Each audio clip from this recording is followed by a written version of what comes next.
Bueno, siguiendo con la Revolución Francesa, hoy tocaremos el tema del periodo republicano dentro de la Revolución Francesa, que se va a dar desde el año 1792 a 1804. El 10 de agosto de 1792, las masas asaltaron el Palacio de las Tullerías y la Asamblea Legislativa suspendió las funciones constitucionales del rey. La Asamblea acabó convocando elecciones con el objetivo de configurar por sufragio universal un nuevo parlamento que recibiría el nombre de Convención. El nuevo parlamento, elegido ese año, abolió la monarquía y proclamó la república. Creó también un nuevo calendario, según el cual el año 1792 se convertiría en el año 1 de su era. Llegamos a la Convención Nacional. La Convención Nacional viene a ser un periodo, una asamblea que se llevaba aquel entonces para elegir a un nuevo gobernador para Francia. Entre esas reuniones se va a dar hechos muy importantes, por ejemplo, la abolición de la monarquía y proclamaron la república. ¿Y cómo se da la abolición o cómo se da definitivamente la abolición monárquica aquel entonces? Con la ejecución de Luis XVI en la guillotina. ¿Está bien? Así se iniciaría la vida republicana. Otro, se establece el sufragio universal. Y por último, ya habíamos mencionado, se creó la guillotina. ¿Quién lo crea? Viene a ser Joseph Guillotin. Es por esa razón, por su apellido, que lo pusieron la guillotina. Algo curioso de esto, se dice que este personaje de Joseph Guillotin, quien había creado esta máquina de matar, muere con su propio invento. Dentro de la Convención Nacional surgen partidos políticos, entre ellas girondinos, fuldenses y jacobinos.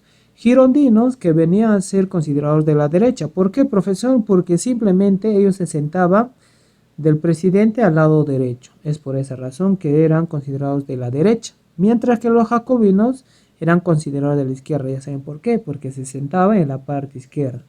Mientras que los fuldenses se sentaban en la parte central y por eso se le consideraban como los del centro. ¿Qué más, profesor? Los girondinos venían a ser moderados, no tan radicales. Incluso ellos quisieron regresar a la monarquía, pero una monarquía constitucional. Eran conservadores, en otras palabras, liderados por Roland, Brissot, Guesson, Pention, Ducos.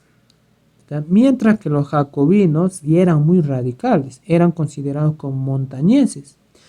Ellos proponían que la revolución debe complementarse sin reparar los medios.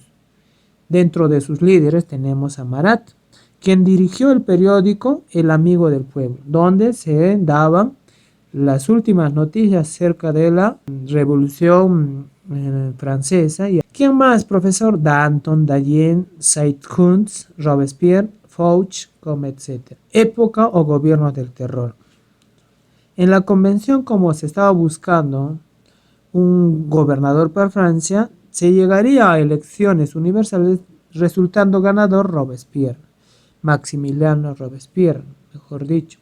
Era considerado el incorruptible porque no doblaba la mano ante ningún juez, ante ninguna autoridad. Una nota curiosa de Robespierre, era discípulo de Rousseau. ¿Quién era Rousseau? Viene a ser un filósofo de pensamientos liberales. ¿Está bien? Donde en su gobierno él implanta una dictadura. ¿Qué hechos importantes se da dentro de su gobierno? El primer hecho viene a ser la ejecución de María Antonieta. Otro viene a ser el arresto y ejecución de los girondinos. ¿Por qué empezó a perseguir a los partidos de los girondinos Robespierre? Porque simplemente los girondinos criticaban el modo como gobernaba Robespierre. Y esto hace que Robespierre simplemente establezca una ley conocida como la ley del sospechoso. ¿En qué consistía? Si tú eras sospechoso, que estabas en contra del Estado, entre el gobierno del Maximiliano Robespierre, simplemente te capturaban y te llevaban y te condenaban. ¿Está bien? De esa manera se da la ley del sospechoso. También se eliminó el culto cristianismo, el culto a los cristianos, y estableció el culto a la razón. Otro estableció que la enseñanza primaria debería ser obligatorio para todos. Fundó la Escuela Politécnico de la Salud. Y acá se da un hecho muy importante. Surge la primera coalición. ¿Qué cosa viene a ser coalición? Viene a ser una alianza. ¿Una alianza de quiénes, profesor? De los países europeos como Inglaterra, Austria, Holanda y Rusia. Quienes tenían miedo que esta Revolución Francesa llegara a sus territorios. Es por esa razón que ellos se unen para reorganizar políticamente una vida monárquica en Francia a través de una batalla.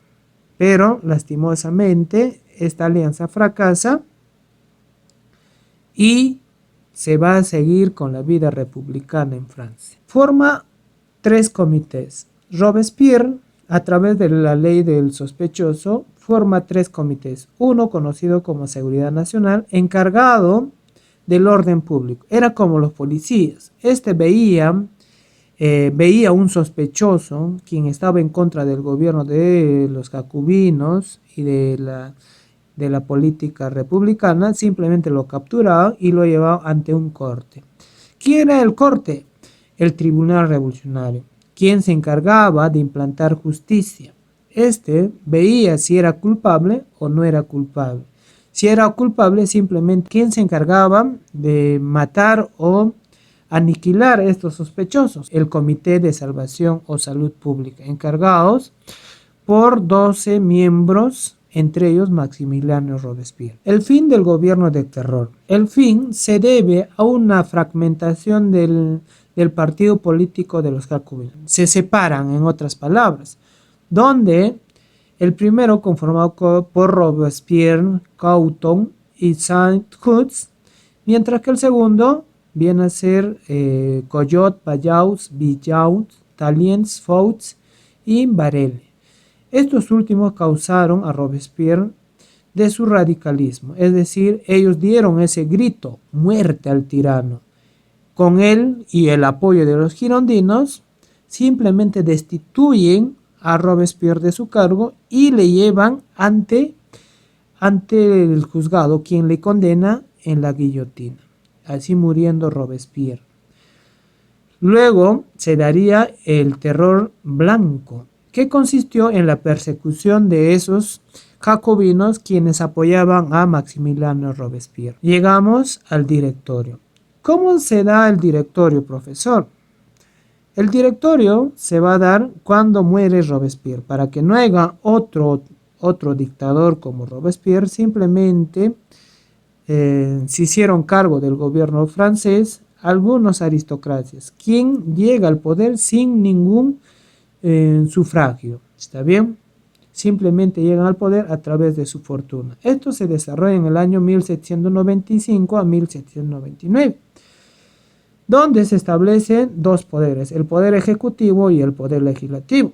El poder ejecutivo estaba conformado por 5 directores, presidido por Paul Francois de Barras o Juan de Barras, también considerado Lazare Carnot, Joseph Fouts, Francois del Tourneu y Rebergier. ¿Está bien? El poder legislativo a la vez estaba subdividido en dos: el Consejo de los 500, o también conocido como los diputados, quien tenía la tarea de proponer leyes, y había un consejo conocido como el Consejo de Ancianos o senadores, que estaba conformado por ancianos mayores de 40 años, quienes mayormente tenían una cantidad de 120. Ellos eran los que aprobaban o rechazaban las leyes, y a la vez también elegían los directores para que gobierne Francia. Ojo, el poder ejecutivo, como estaba integrado de 5 directores, ellos se encargaban del gobierno de Francia. Que surge un muchacho quien ya estaba haciéndose conocido por sus grandes campañas militares. Hablamos de Napoleón, quien a través de las campañas militares de Italia, quien se enfrentó a los austriacos en el año 1796 a 1797, venciéndoles y expulsando el territorio italiano. Y luego en la campaña de Egipto, quien vence a los árabes y consigue llegar o dominar los territorios de Egipto, pero esto por un corto tiempo, ya que el inglés Horatio Nelson es el que le va a combatir a Napoleón venciéndolo en el combate de Abukir, dando así que Napoleón tuvo que regresar a Francia, donde a través del golpe de estado conocido como 18 Brumarios, en sí 18 Brumario, como era un nuevo calendario, es relacionado al 9 de noviembre de 1799, Napoleón hizo un golpe de estado al directorio de Barras y estableció el consulado, proclamando el fin de la revolución. De esta revolución iniciaría el periodo imperial con el gobierno de Napoleón.